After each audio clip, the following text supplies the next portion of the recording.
प्रिय विद्यार्थियों, पिछले लेक्चर में हम लोगों ने जो इनकम का फर्स्ट हेड था, इनकम फ्रॉम हाउस प्रॉपर्टी, उसको समाप्त किया था। उसके प्रोविजंस थ्योरेटिकल और न्यूमेरिकल क्वेश्चंस के माध्यम से समझने का प्रयास किया। आज हम लोग एक नया चैप्टर स्टार्ट कर रहे हैं, डेप्रिसिएशन एंड अदर रिबेट्स का। सामान्य रूप से आप जानते हैं कि व्यवसाय में संपत्तियों का प्रयोग करने से उनके मूल्य में कमी आती है, जिसको हम ह्रास कहते हैं। संपत्तियों के मूल्य में जो कमी आती है उसको हम स्वीकृत खर्चा या अलाउएबल एक्सपेंसेस मान के लाभ हानि खाते से डेबिट करते हैं। मीन्स उससे आपकी प्रॉफिटेबिलिटी को हम कम कर देते हैं, जिससे कि टैक्स लायबिलिटी कम हो जाए। तो ह्रास की गणना कैसे की जाती है, डेप्रिसिएशन की क्या दरें हैं, उनके संबंध में आज हम चर्चा करेंगे। तो देखिएगा, ह्रास 32 सेक्शन के अकॉर्डिंग एक छूट है जो किसी करदाता को उन संपत्तियों पर दी जाती है, कंडीशन है, जिनका वो मालिक हो और अपने व्यापार व पेशे में प्रयोग करता है। अगर आप संपत्ति के मालिक हैं और संपत्तियों का प्रयोग व्यवसाय में करते हैं, तो फिर उन संपत्तियों पर हम आपको ह्रास की छूट देंगे, जिसको प्रॉफिट कैलकुलेट करते समय लाभ हानि खाते के डेबिट साइड में लिखा जाएगा, मीन्स खर्चे के रूप में स्वीकृत किया जाएगा। डेप्रिसिएशन की गणना एक विशेष तरह से की जाती है, जिसको आप कहते हैं क्लोजिंग रिटन डाउन वैल्यू पे की जाती है। अंतिम जो अपलिखित मूल्य होता है उस पर डेप्रिसिएशन की गणना की जाती है। क्लोजिंग रिटन डाउन वैल्यू कैसे निकालते हैं, तो calculation of closing written down value देखिए। Opening written down value of whole block. Depreciation की गणना करने के लिए संपत्तियों के समूह बना दिए गए हैं। 5% वाली संपत्तियां जितनी होंगी वो एक समूह में होंगी, 10 वाली 4 हैं तो चारों पर एक साथ कैलकुलेशन होगी, या 40 वाली हैं या 15 वाली हैं। तो इस तरह से जो उनकी दरें हैं, दरों के हिसाब से संपत्तियों का समूह बना दिया जाता है। 10% वाली 4 संपत्तियां तो 4 बार कैलकुलेशन नहीं होगी, एक ही साथ उन पे डेप्रिसिएशन की गणना की जाएगी, वो एक ब्लॉक कहलाएगा। तो क्लोजिंग रिटन डाउन वैल्यू उस ब्लॉक की आप कैसे निकालेंगे, इसके लिए हम फार्मूला देख रहे हैं। Opening written down value of whole block on 1/4, जैसे अभी आप इनकम टैक्स पढ़ रहे हैं, तो आपके लिए जो ईयर है वो असेसमेंट ईयर, निर्धारण वर्ष तो 2020 और 21 है। 2020-21 में मैं जब गणना करूंगा तो आप जानते हैं टैक्स लगाने के लिए इनकम जो ली जाएगी वो गत वर्ष की ली जाएगी, और गत वर्ष एक वर्ष पीछे चलता है। मीन्स 19-20 में व्यापार की जो इनकम हुई होगी उस पर 20-21 में गणना की जाएगी। तो अगर मुझे यहाँ लिखना हो opening written down value of whole block, तो लिखूंगा 1/4/2019। ऐड कीजिएगा cost of assets acquired during the year. वर्ष के दौरान जो संपत्तियां खरीदी हैं उनकी लागत को इसमें जोड़ दीजिए और घटा दीजिए। क्या? सेल प्राइस, इंश्योरेंस क्लेम या scrap value of assets remove during the year.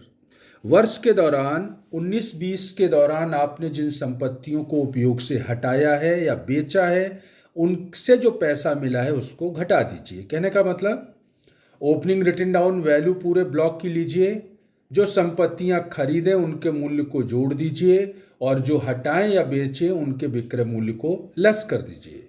Balance जो आएगा वो closing written down value of that block कहलाएगा 31/3/2020 को। और इस ब्लॉक पर अब जो रेट ऑफ डेप्रिसिएशन की होगी, जिसकी ये चर्चा आगे करेंगे, उन दरों से हम डेप्रिसिएशन की गणना कर लेंगे। नीचे नोट देखिएगा, क्लोजिंग रिटन डाउन वैल्यू अगर आप घटाएं निगेटिव आ जाए, या एक ब्लॉक में 4 संपत्तियां थी 10% वाली और आपने 4 की चारों ही बेच दी हैं, तो फिर डेप्रिसिएशन अलाउ नहीं किया जाएगा।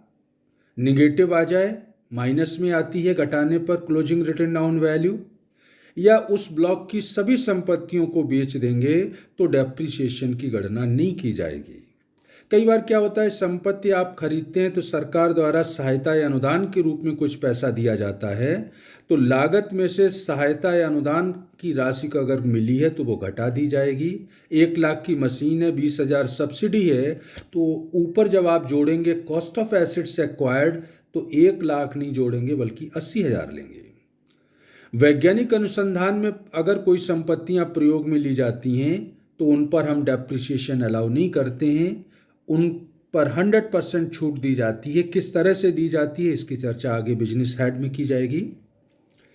28 फरवरी 1975 के बाद और 1 अप्रैल 2001 से पूर्व विदेश से अगर आप कारों को मंगाते हैं, इंपोर्ट करते हैं, तो इस अवधि में अगर कारें इंपोर्ट की गई हैं तो उन पर डेप्रिसिएशन तभी दिया जाएगा जब इनका उपयोग विदेश में आपका व्यापार है उस व्यापार के लिए किया जाए।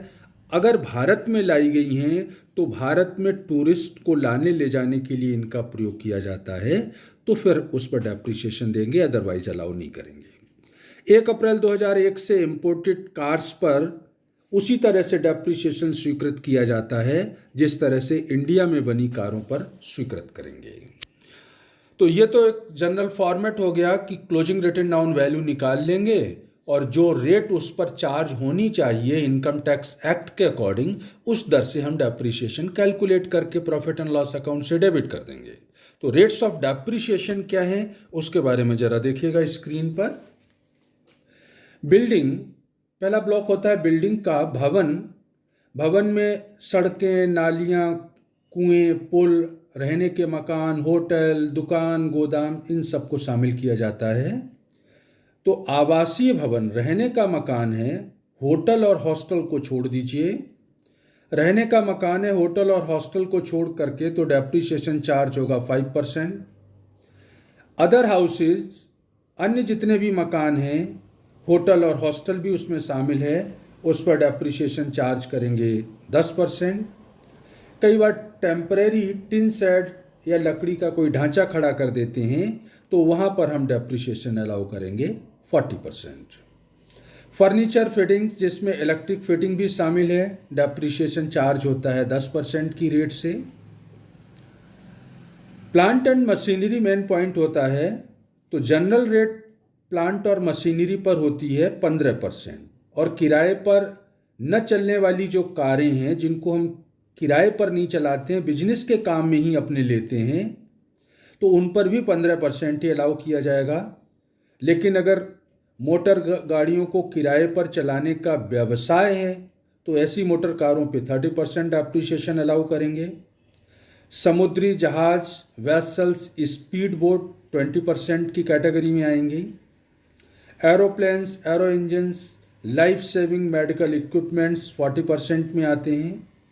माल को पैक करके भेजने के लिए कंटेनर्स काम में लिए जाते हैं, प्लास्टिक या कांच के, तो इन पर हम अलाउ करते हैं 40%। Computer software, gas cylinder, regulators वगैरह 40% की कैटेगरी में आएंगे। रोलर्स फैक्ट्रियों में काम आते हैं, भट्टियों में। शक्ति बचत के यंत्र या शक्ति को पुनः बनाने के संयंत्र हैं, उन पर 40% अलाउ करते हैं। पोल्यूशन कंट्रोल, चाहे वो air pollution, water pollution, solid waste हो, उनको कंट्रोल करने के लिए मशीन स्थापित करते हैं, तो 40% एप्रिसिएशन अलाउ करूँगा। किताबों को भी मशीन माना जाता है, प्लांट माना जाता है। किताबों को प्लांट माना जाता है तो उस पर डेप्रिसिएशन की अब 2 ही दरें रह गई हैं। 15% जनरल रेट है। अगर कोई पेशेवर व्यक्ति है, वार्षिक प्रकाशन है या वार्षिक प्रकाशन नहीं है, दोनों ही स्थितियों में 40%। किराए पर पुस्तकों को देने का मेरा बिजनेस है तो उसको प्लांट माना जाता है और उस पर 40% अलाउ करेंगे, अदरवाइज 15%।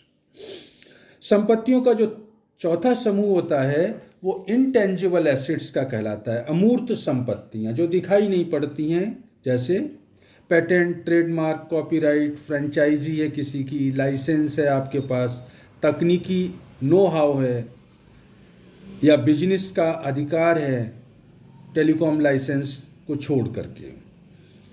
तो ये सारी संपत्तियां कहलाती हैं इनटेंजिबल, अदृश्य संपत्तियां या अमूर्त संपत्तियां, और इन पर हम डेप्रिसिएशन अलाउ करते हैं 25% की रेट से। कुछ एक जनरल पॉइंट्स हैं। पहला नोट, यदि गत वर्ष में क्रय की गई संपत्ति का उपयोग गत वर्ष में ही 180 दिन से कम होता है तो जिस दर से डेप्रिसिएशन लगना चाहिए उसकी आधी दर से डेप्रिसिएशन अलाउ करेंगे। मीन्स ये नियम किस ईयर में लागू होगा? जिस वर्ष में संपत्ति आप खरीदते हैं उस वर्ष में मुझे ये देखना होता है कि आपने इसका उपयोग कितने दिन किया है। क्रय वाले वर्ष में, आगे के वर्षों में यह नियम लागू नहीं होगा। अगर क्रय वाले वर्ष में 180 दिन से आपने कम काम में लिया है तो जो उसकी नॉर्मल रेट ऑफ डेप्रिसिएशन है उसकी आधी दर से ही हम आपको डेप्रिसिएशन अलाउ करेंगे।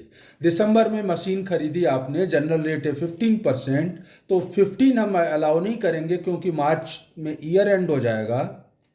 दिसंबर से मार्च तक 180 दिन नहीं होंगे, इसलिए फिर हम आपको जो डेप्रिसिएशन अलाउ करेंगे वो 7.5% ही करेंगे। तो क्रय वाले वर्ष में ये देखना जरूरी होगा कि संपत्ति का उपयोग 180 दिन से कम तो नहीं हुआ है।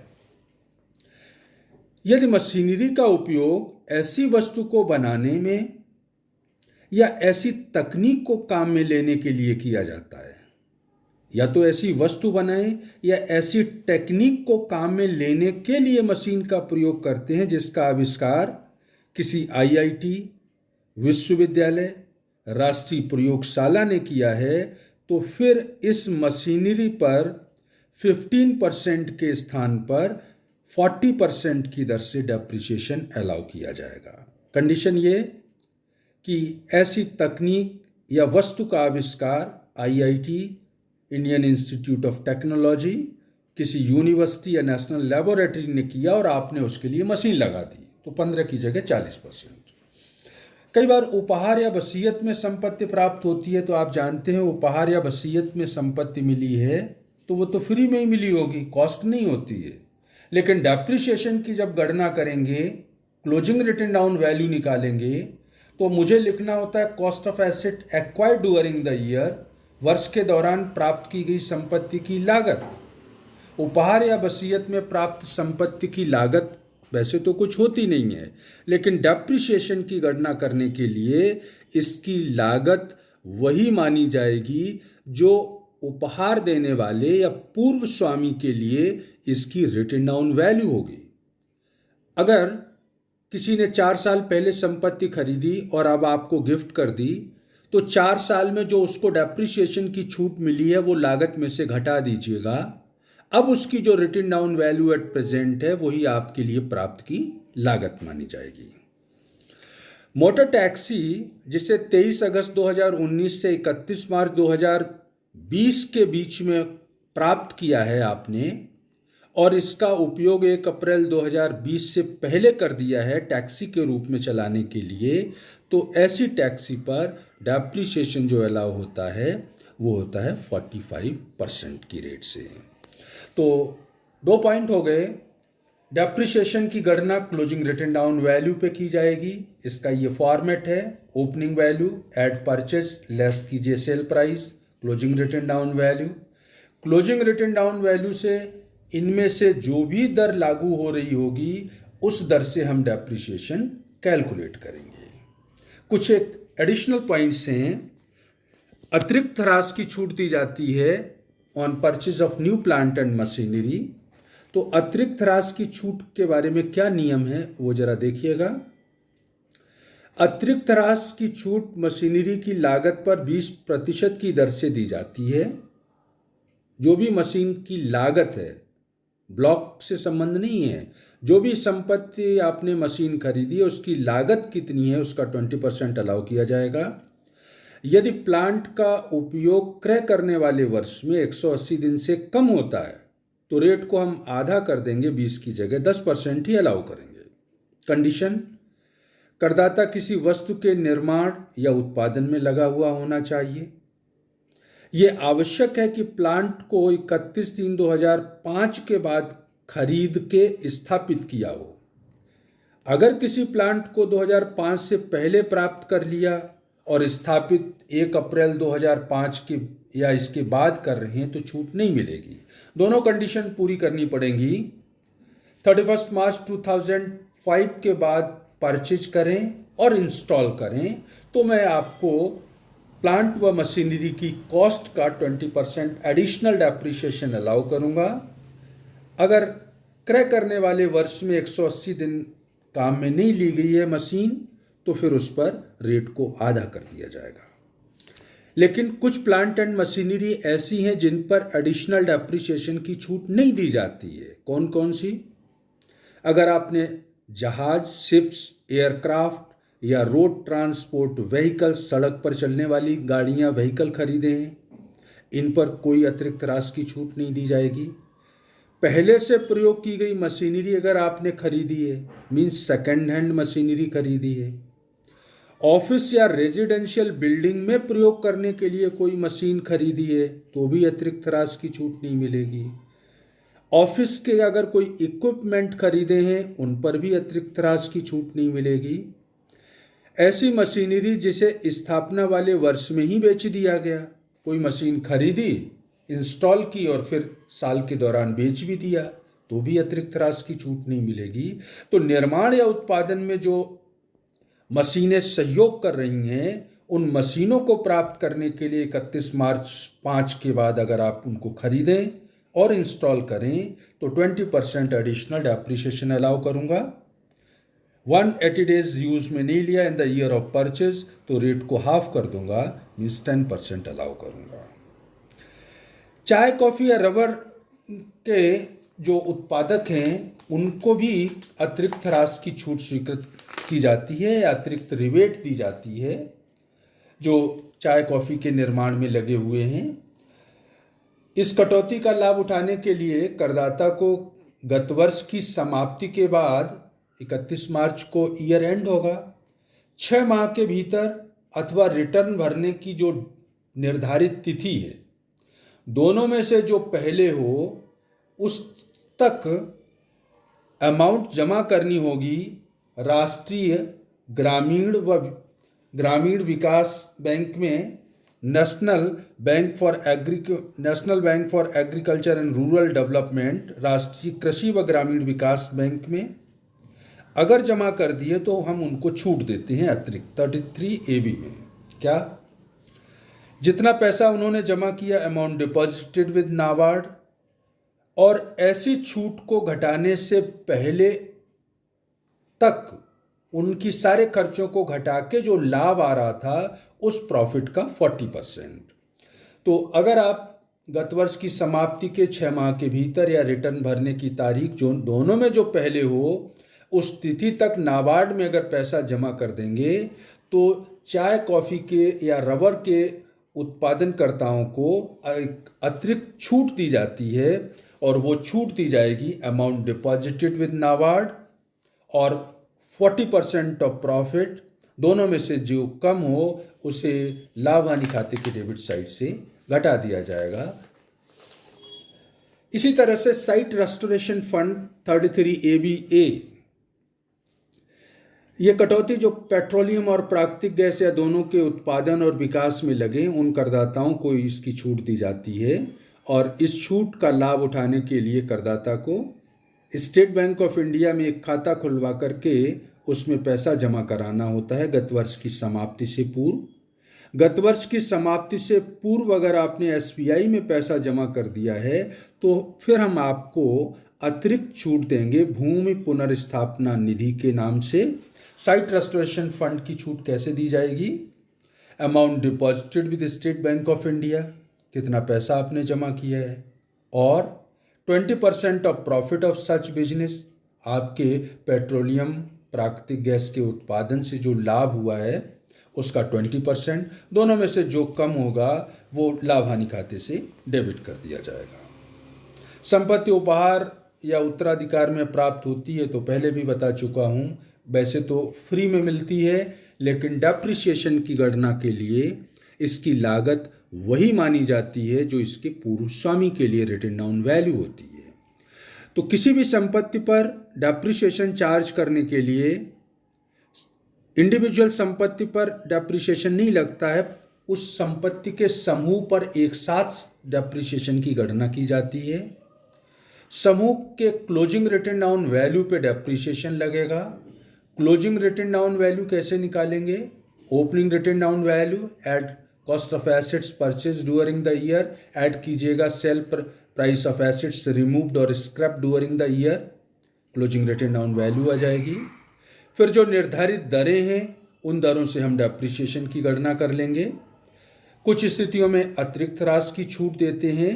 चाय, कॉफ़ी, रबर के निर्माताओं को और पेट्रोलियम प्राकृतिक गैस के उत्पादनकर्ताओं को भी कुछ अतिरिक्त छूट दी जाती है, तो जिसकी मैंने आप लोगों से चर्चा की। इसके थ्योरेटिकल पार्ट को मैंने कंप्लीट किया है। नेक्स्ट लेक्चर में, चूँकि ये प्रोविजंस बिजनेस इनकम कैसे निकालते हैं इनकम टैक्स में, अकाउंटिंग में तो आप जानते हैं कि लाभ हानि खाता हम बनाते आए हैं, इनकम को क्रेडिट कीजिए, एक्सपेंसेस को डेबिट कीजिएगा।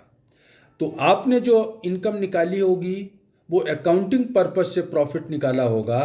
इनकम टैक्स में टैक्स के पॉइंट ऑफ व्यू से बिजनेस इनकम कितनी है, वो कैसे कैलकुलेट की जाती है, क्या नियम है उसके बारे में। तो एक पॉइंट तो ये था कि डेप्रिसिएशन अकाउंटिंग में तो कुछ भी हो सकता है, इनकम टैक्स के हिसाब से इन दरों से और इस तरह से डेप्रिसिएशन को लाभ हानि खाते से डेबिट करना चाहिए। अदर प्रोविजंस क्या हैं to calculate the income from business, उसकी चर्चा मैं नेक्स्ट लेक्चर में करूँगा। आज के लिए इतना ही। Thank you.